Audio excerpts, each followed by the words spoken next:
All right, guys, we're back. The long-anticipated return of the Brotherhood Ballad. I'm Alex Johnson, I'm Justin Rumble. and today we have a special guest. I'm Scott Rombo. And today we're going to be talking about the Green Bay Packers history, and we're going to end it with current news and just everything about the Packers. Okay, thank you guys for including me. I really appreciate the opportunity to be with you. This is my fourth podcast, but first with all of us here. As far as the history of the Packers, it was fantastic studying that. The three big eras for the Packers were, of course, during the Curly Lambeau era from 1919 to 1949. They won 6 titles then, 29, 30, 31, 36, 39, and 44. And it was a very exciting time for Green Bay in that. Curly was working for the meatpacking company there, and they sponsored the team there. And they subsequently named him after the Packers, after the plant. Hit a little skid for a while. Then the Vince Lombardi era came on in 59 to 66, and they rolled 5 titles in 7 years there. And then a little skid there for a bit. And in 1992 to present, they've had some very good teams. Mike Holmgren and Mike McCarthy and them. And it was spearheaded by Ron Wolf, was the general manager, and they were able to get Brett Favre there in a trade from Atlanta there. And that's what really got them rolling in 92, and they've been tough ever since. The one thing, of course, is Green Bay is the only community-owned team in Major League Sports, in any sport. You can buy stock for $300 a share. Of course, if they aren't offering it now, but when it is offered, you have a chance to buy stock. And of course, you can't sell it. You're a lifetime member of the Packers if you buy it. And they have the most wins in NFL history, 826. And they have 537,460 stockholders. And a common man can be part owner rather than the other teams, all your multi-billionaires. Green Bay is for everybody. They have 15 championships, 11 before the merger and 4 after. They have 9 conference championships, 21 division championships, and 36 playoff appearances. And of course, they played at legendary Lambeau Field since 1957. And up until 94, they split time at County Stadium in Milwaukee. They felt it was more economically feasible to just play at Green Bay, and after that, they played there all the time. They are last of the small town teams that was common in the early days, the 20s and 30s and that. So they've endured and thrived now. And since 93, they've made the playoffs 23 times and winning the Super Bowl in 96 and 2010. Again, as I pointed out, 826 wins, and they have the second highest win-loss percentage at 571 in NFL history. And of course, their biggest rivals, of course, Chicago Bears is their arch rival. And they've been around both since the 20s. And of course, Minnesota was an expansion team in 60. And of course, Detroit Lions, they've been there since the 30s. An interesting fact about Minnesota is they've never won a Super Bowl, and they lost all 4 they went to. Right. That's why we call them a rival, but they don't win. Yeah, they have not won. And they have a winning record against all of their rivals. And at one time, they were trailing the Bears, but now, since 93, they are 50-15 against the Bears since 93, and now have a lead in that series. The Bears. The Bears, yes. And the Packers have played in their original city longer than any other team in NFL history. And Don Hudson, one of the best players in history, was on those championships in 36, 39, and 44. And he was a wide receiver and a safety, and he was credited with inventing pass patterns. And they hit a skid until Vince Lombardi came in 59 and that. And then they won 5 championships in 7 years, as I pointed out. And some of the stars, these are legendary stars for Vince there. Bart Starr, Jim Taylor, Paul Hornung, Forrest Gregg, and Jerry Kramer, they're on O. And on D included Willie Davis, Henry Jordan, Willie Wood, and Ray Nitschke, and of course Dave Robinson and Herb Adderley, all household names among Packer fans. They went 7-5 in 59, first year, and they were runner-up to Philly in 60, and Vince Lombardi vowed if they ever played for a championship, they would win, and they did every time after that. Damn right. 61, 62, and 65. And 61, Green Bay was known as Title Town.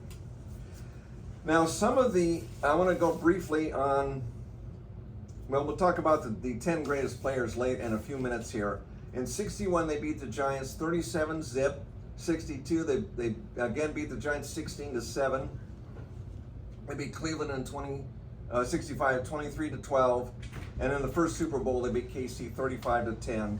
And now in the Ice Bowl in 67, the most famous play ever was when Bart Starr bulldozed over from the one behind a block by Jerry Kramer. And they beat Dallas 21-17. And it was the coldest game in history, 15 below. When they beat Oakland in the Super Bowl 33-14. And then the dark ages hit for Green Bay from 69 to 91. They didn't have very good teams in that, but the fans remained extremely loyal. Every game was sold out, including preseason. But they had some good players like Lynn Dickey and Eddie Lee Ivory and James Lofton during some of those years. Made things kind of exciting, but not quite enough to get a Super Bowl in that. They have had some excellent players over the years. I wanted to go over them. Some of the players included Jim Taylor. I mentioned he was a running back during the Lombardi era. That power sweep, the most famous play, he scored a lot. Jerry Kramer was a right guard. Again, had that key block, a real star on those, as a pulling guard going around on the sweeps. And he was a kicker too, an offensive lineman as a kicker. And he did it straight on. Like nowadays it's all soccer star, and he was a straight on kicker. James Lofton, I just mentioned, was a wide receiver, a great deep threat, another player. And Herb Adderley was a cornerback during the Lombardi eras. He got a lot of picks. He was a running back, and he had the first pick in the Super Bowl era. Paul Hornung, the running back there, was also kicked and was a QB, known as Golden Boy. And he helped women get more interested in the sport of football as well. They pointed that out on some videos, and of course, women now can get scholarships to play flag football in colleges, and in high school they play as well. Ray Nitschke was a linebacker, and he was really good defender. He's kind of the Dick Butkus of Green Bay. Very, very good. And Reggie White, a defensive end on those star teams in the early 90s, and then to help build up the Packers then. And of course the QBs, Bart Starr, legend, with the championships, and Brett Favre got things rolling again in 90s. And the new era with 297 games he's played, excellent. And Don Hudson, I mentioned earlier, is a wide receiver in the 30s and 40s, one of the fastest men. You should see some highlights. He was really, really good. And also more history here. I mentioned about Reggie White helped out. And in 95, they won their first Central Division title since 72. So they hit a skid, but they came back. And in 96, they beat New England 35-21 for their 12th championship. And the 96 Packers are the 6th greatest team to ever play in the Super Bowl. And they went to the Super Bowl the next year too in that. And in the following years, they had some personnel changes, and Favre retired in 08, but they got Aaron Rodgers from Cal Berkeley, took over and led them to a Super Bowl victory in 2010 over Pittsburgh. And then, let's see here. Some of the key players, of course, were included Clay Matthews and Charles Woodson in those eras too. And several followed with winning records, and they went to the playoffs 9 times under Mike McCarthy and left with a 135-85-2 record. And Matt LaFleur took over as head coach in 2019. And one last thing I wanted to point out, and then we're going to do some modern era stuff. But of course, it's been a rich and storied history of the Packers going back many years, and I thoroughly enjoyed looking up all the information about the Packers, and they have always stayed in Green Bay, and I'm partial to small towns and enjoy visiting Green Bay and other small towns. And as far as I'm concerned, among small towns, Green Bay is leader of the pack. And also, one other last thing is they have extremely loyal fans. And during those dark days when they packed the stadium every game, and there's a 30-year waiting list to get on there.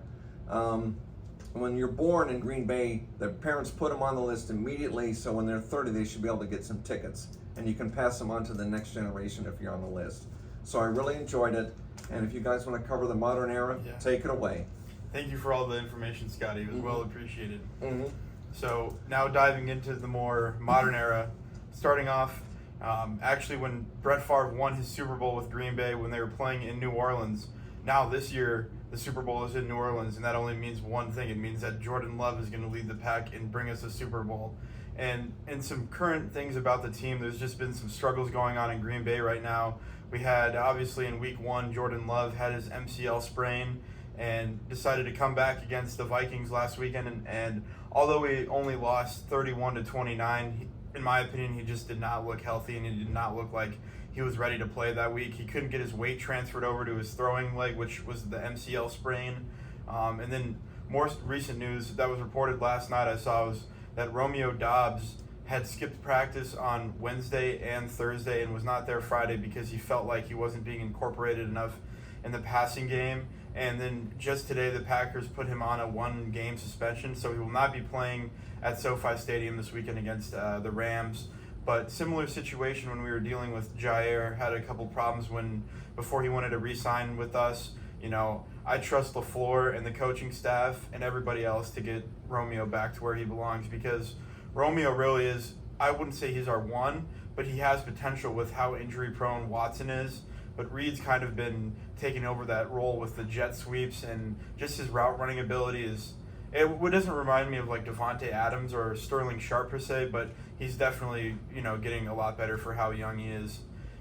And another thing is Devontae Adams has now been allowed to look for a new team. The Oakland Raiders, or the Las Vegas Raiders, have said that they're willing to negotiate and accept a trade offer for Devontae. So this is my public announcement to Green Bay and the front office, please. Anything to get Devontae back home where he belongs. He's the best wide receiver in the NFL. Even today, he has the best route running skills. Every time I would watch Rodgers and Devontae in 21, 20, 19, those were some of the best years that I can remember watching the Packers. And just the new link-up love to Devontae, it just rolls off the tongue the right way. It just is what needs to happen. And so, kind of including Justin in here, I know you're not too big into the NFL, but what are your kind of thoughts on the Packers?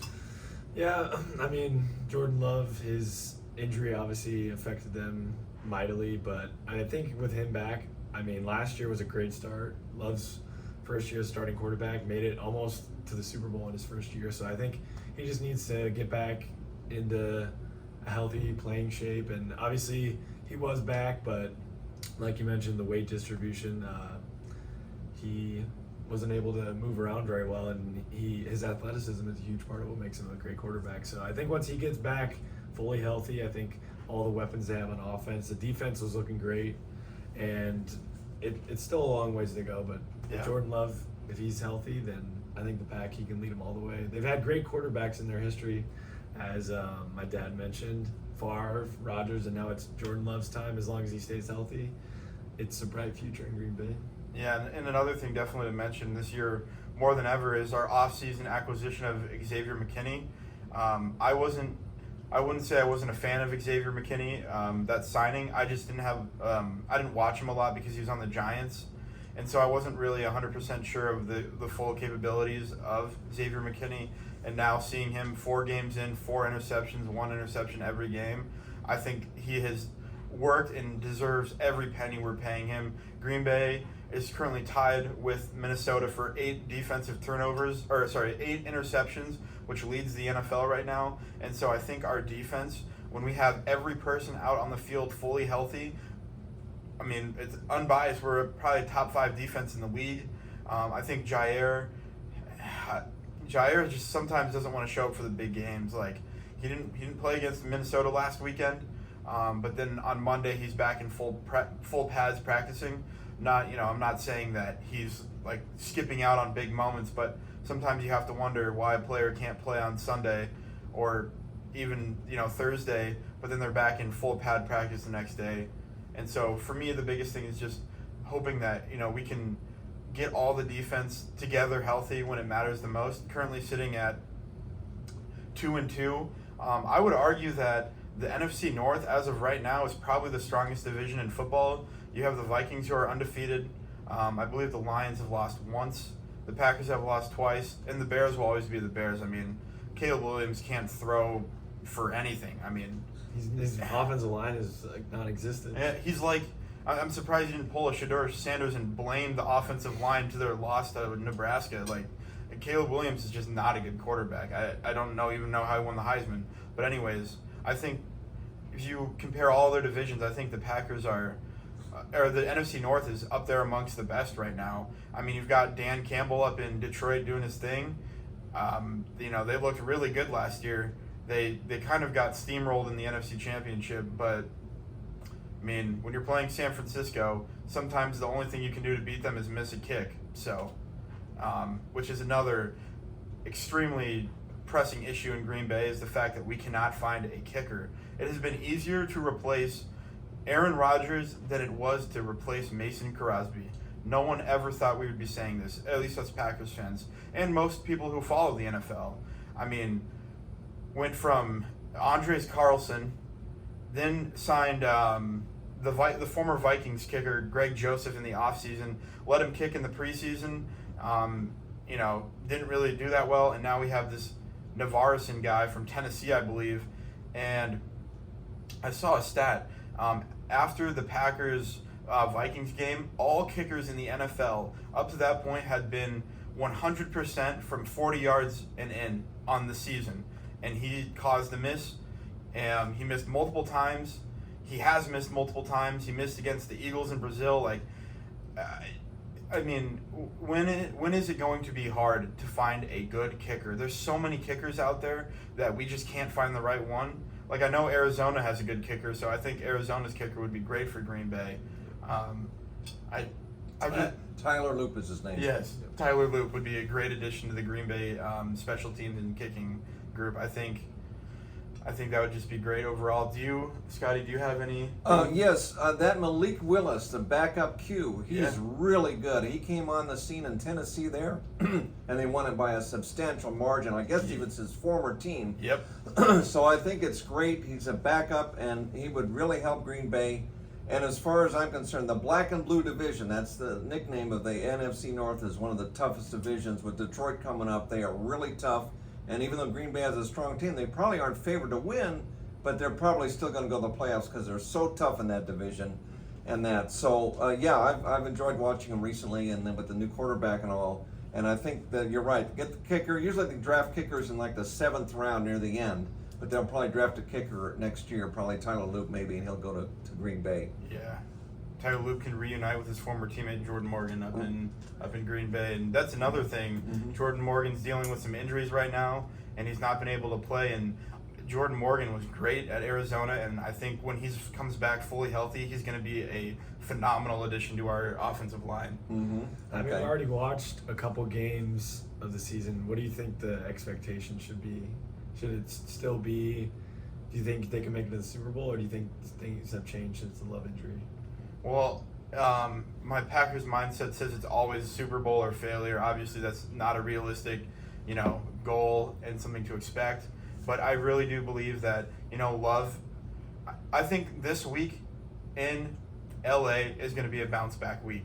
They don't have Cooper Kupp and they don't have Puka Nacua either. Their two best offensive threats are out on IR and the PUP list. And so in terms of the rest of the season, I think, with a strong win this week against the Rams in LA, I think it'll give us the boost moving into a few more games before our bye week. And I think we just need to get Love healthy is really it. I mean, and to all credit to Malik Willis and the game plan made by Matt LaFleur and those wins over the Titans and the Colts. I mean, they drew it up perfectly. I truthfully think that Malik Willis should have started against Minnesota.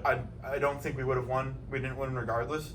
But just give Love a little bit more time off the field, because not only did he not look healthy, he just looked like all of his throws were short. He was hitting receivers. The ball was going to the ground. Every pass was being challenged. It was not a good showing. And I think, just a couple more weeks and we're right back where we belong, because as the Vikings do, they choke. The Vikings are notorious chokers. They had 4 opportunities in a row for a Super Bowl and could not win. And so I think, they've got Sam Darnold, who is somehow deciding to perform now when he's had all these other chances, they're going to regress to the mean. And so, to answer your question, finally, my expectations would be at least to finish second place in the division and make the playoffs as a wild card spot. I think that's a reasonable expectation. Same here. Yeah. It's such a strong division, and they make each other stronger. And Detroit makes them stronger because they're good, and it'll make Green Bay stronger, and they'll be ready in the playoffs. Maybe 11-5 type record, and they should go, and they could win. They did win as a 6th seed in one of the past years we discussed earlier. But I think they can go. But the Rams aren't as tough as they used to be, because didn't they lose to the Cardinals or something earlier this year? And Aaron Donald obviously retired too, so they lost a lot of their key assets. Yeah, so Green Bay should win that game against the Rams out there in SoFi. Yeah, and to go a little bit off script, I know you guys are big Arizona fans, and Tito McMillan is looking like the number 1 wide receiver for his draft class. So I just kind of wanted to get your guys' thoughts on where you think he would best fit in the NFL. He's projected to go to Tampa Bay, which is like the 14th pick is what they're looking. So if he should go pretty high, but Green Bay would probably end up like 20th or 25th pick maybe. Well, if they win it all, they're 32nd, but unless they can move it up. But I think T-Mac should go at 14, which should probably be Tampa Bay is what they're saying. I just want him to have a good quarterback at the end of the day, because get him the most opportunity. I've seen Tennessee, I've seen Pittsburgh. Obviously, he would be one of their key players, but I just want him to have a good quarterback. I know wherever he'll be, he'll contribute in some way. So I'm hoping. I mean, if they can go to the Packers or something like that, or I'm just hoping for a good quarterback. With him. He's such a talented player and deserves a quarterback that can bring out his attributes on the field, because his route running capabilities, they're giving me kind of flashbacks of how good Devontae Adams was when he was in his peak in Green Bay, and I just hope that he goes where he can shine and really do what he does. He's so tall. I mean, he's taller than all the secondary guys. He just hauls it in and just takes off, and he's hard to defend because he can go anywhere at any angle. You don't know where he's headed. So he'll go high in the first round for sure, but whereabouts is, again, 14th probably. But again, if the Green Bay can get him, it would be icing on the cake. Yeah, and before we wrap it up, I know you guys are going to the Arizona BYU game. Yeah. And I would just like to get your guys' quick thoughts on how you think the season is going, where you think Arizona can finish in the Big 12, and how you think Brett Brennan is doing up to this point as his first year in Arizona. Well, it's so balanced in the Big 12. We could finish anywhere from 1st to 9th. It's so balanced and so tough. And a key game tonight with Texas Tech. It's hard to beat them. We're only 5-26-2 against them. So if we beat them, it's a big win. But BYU is really going to be tough. They're the ones projected to go to the playoffs now. So to win in Provo would be huge. If we can win that, it helps. But every game, you're on the edge of your seats. Yeah. And it's, like I say, it's going to be a multiple-way tie. So somebody's going to go on a tiebreaker. So that's why I don't want to get too high because it's so tough in that league. And so they're pretty good. They beat Utah. Nobody thought they'd do it, and they got a little more respect now after they lost to K-State. But still, it's so tough down the road. I don't want to get too excited because they're so good. Yeah, the Big 12, I think anybody could win it. Almost anybody, other than a couple of the ones that aren't very good. But of the main contenders, it's one of the strongest conferences. Obviously, the SEC is the dominant conference, but I mean, Iowa State's doing good. Arizona's doing good. K-State had that horrible game against BYU, but I mean, anybody could win it. So I'm hoping obviously we can win, but if we can at least try to win out the rest of the games and kind of see from there. Obviously, the loss at Kansas State was not very good. We were at that game and it was really bad, but we turned it around. Beating Utah was a huge start. Splitting those is what I kind of wanted between Kansas State and Utah, because those will be our toughest games this season. But if we still have a chance. One loss, we could still maybe squeeze in. I don't know the playoff, but to maybe the best bowl game other than a playoff. The one thing is the bowl projections updated. Arizona is projected to go to the Las Vegas Bowl, and it's an SEC tie-in. So to play a team like Tennessee or Kentucky would be a huge opportunity to play an SEC team. And of course, Vegas is Party City, so everybody would want to go there. So even if we don't make the playoffs, these other bowls are really got an opportunity, because if you can knock off an SEC team in a bowl, that would be huge. For sure. And I haven't really been the biggest fan of college football. I'm a huge NFL guy, and so Justin has kind of brought me in as an Arizona fan per se, because I think Iowa and Iowa State, they're just two boring football teams to watch. I'm not even going to go down that because we all know how bad Iowa's offense is.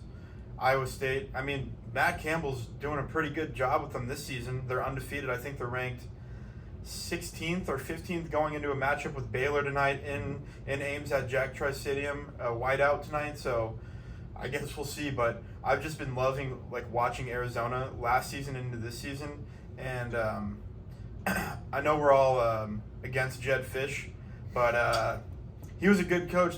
He brought out the capabilities of those players, and when he left and decided to take Jonah Coleman with him, you can see what happened when he got to Washington. They haven't done anything. Yeah. One thing of note about Iowa State and that, of course, we all have our favorite teams, but the your second favorite, third favorite, they did a besties on Facebook, and many teams had their favorite teams other than their own was Iowa State and K-State. And Iowa State has not won the conference championship since 1906. They've basically never won it. Right. So it would be huge for the entire city of Ames and basically Des Moines Metro, pretty much. If they were to win the Big 12, it would be huge because they've never done it, and Matt Campbell's fielded good teams. They nearly lost it to OU a few years ago. Yep. But in Jerry World. Yeah, that would be huge. But again, it could be close with a tiebreaker, and maybe they'll do it. But if we have to play the title, and we might have to play them. We don't play them in the regular season, but we might have to play them in the championship game, and they are good. And next year, Arizona comes up to Ames and Jack Trice Stadium, so I'm going to have to show you guys the experience of Ames if you haven't already been there. It's a fun place. It's a really good spot to tailgate and hang out with your friends and just do whatever before the game. And the atmosphere, the student section in Jack Trice, they bring it. It's a small stadium relative compared to other Big 12 stadiums, but they really bring the energy. And so I think Arizona versus Iowa State next year is going to be a really good matchup, and I'm excited to go regardless. And another thing about Matt Campbell is his loyalty to Iowa State and how his teammates respect him, they love him, and he just got his 100th win, which is the most wins in Iowa State history, I believe. And I would just say, when he got that contract offer to go to Detroit for big bucks, and he stayed in Ames and showed his loyalty, I think that's another big thing that is great about Iowa State and that whole coaching staff that's led by Matt Campbell. He's a great leader, and I only have good things to say about them, really. I just don't really like to watch college football. That's about it. Interestingly, Iowa State has the 5th friendliest fan base in college football, and Arizona has the 4th friendliest fan base. So they all should get along pretty good in Ames next year. I am looking forward to going to Justin for that game in Ames next year. And it's actually the second largest stadium in the Big 12 at 61,000. BYU is the largest at 63. Everybody else is in the 50s, and some of them are in the 40s. So they're all in that mid-sized stadiums, and that's why it's so balanced, and they all draw really well, and very passionate fans in Iowa State. They're really good fans. Yeah, and just before we go ahead and wrap it up for the day, do you have any final thoughts you'd like to add about Brett Brennan or where you think Arizona's headed? Brett Brennan's really good coach because San Jose State, he had no resources there, and they started out losing every game for 2 seasons, but he has won conference championships recently, gone to bowl games and that, and they were basically tri-champs last year. They lost out on a tiebreaker, but he's done really well with no resources because nobody wants San Jose State. The Pac didn't want him. They're stuck in the Mountain West and that, but he did pretty good, and he said on the tube and during the interview that he couldn't say what he said to the players on the field. It was unspeakable. So he got them really wired up for the game against Utah, and they went, and it was true. That's true. I'm transparent about that. And he said that.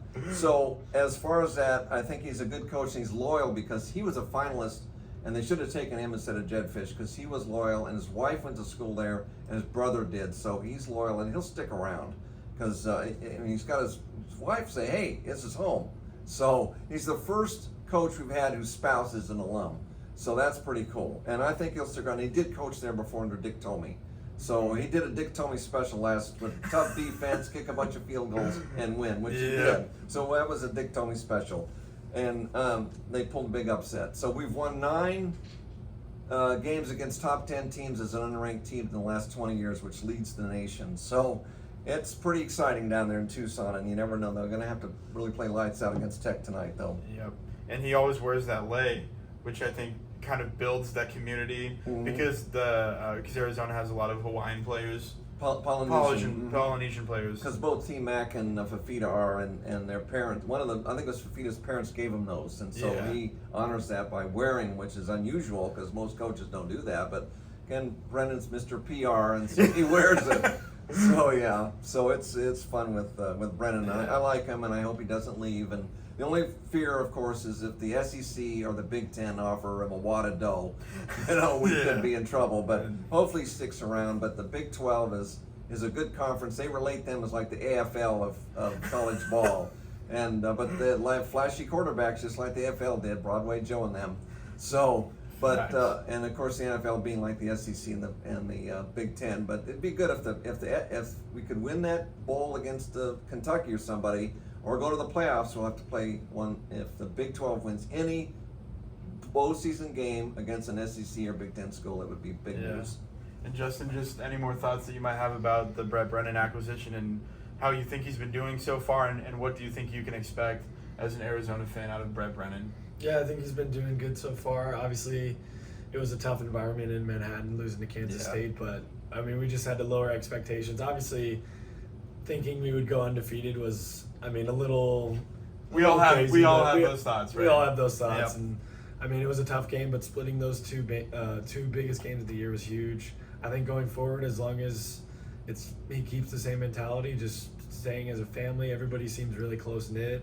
Obviously, it helps having one of the best receivers in the class, and Fafita was a huge surprise last year. So as long as he just keeps recruiting and doing his thing, we're off to a great start. 3-1 is nothing to slouch at, so it's going to be a tough rest of the way. But I think we could hopefully win out the rest of the games, but hopefully not more than 2 losses is what I would expect. If a 10-2 season would be huge. Obviously last year 10-win season was huge, so another 10-win season I could see in the cards, and then we'll just kind of go from there if we can have enough talent every year. What? Go ahead. The Utah coach said Fafita was the difference in winning that game, because we probably wouldn't have pulled it out, but he let us down at the end with that 80-yard drive, and we took command of the game, made it 22-10, and Utah was toast after that. Just a couple more things before we end it. I have a question for you guys. I don't know exactly how tall Fafita is, but when he's throwing, can he see over his O-line? Because he does look very short on the field, and so I do sometimes really wonder that if he has trouble seeing over his O-line. I believe he's 5'8", but somehow has this knack to get through him, because most of those guys are 6'6" and ever, because most of the NFL quarterbacks are way taller than that, and I don't know if he'll get drafted because of his height, but he's so good that I would consider him, because Doug Flutie was 5'9"3/4", and he was really good. So I wouldn't underestimate him, and I hope he gets drafted. But if they don't take him, these American teams, maybe the Canadians can take him. Who knows? He could start off, in the UFL or whatever it's called now, or the CFL, and kind of build him, because he's so athletic. Like his pocket presence and his ability to scramble is just like a very athletic, and he's making these throws on the run where I'm like, some of these throws are like what you would expect out of like a Patrick Mahomes type of level quarterback. And so I know the height is definitely a disadvantage, but he's such an athlete that he could fit in somewhere. You'd have to imagine. Somebody would bound to take him in the NFL. It would be great if he were drafted. But because they see him, we would not be 10-3 last year. He would have probably had a 5'7" or 6'6" year if he had not played. So it's kind of like came off the bench. We talked about that when Favre took over off the bench. Same thing.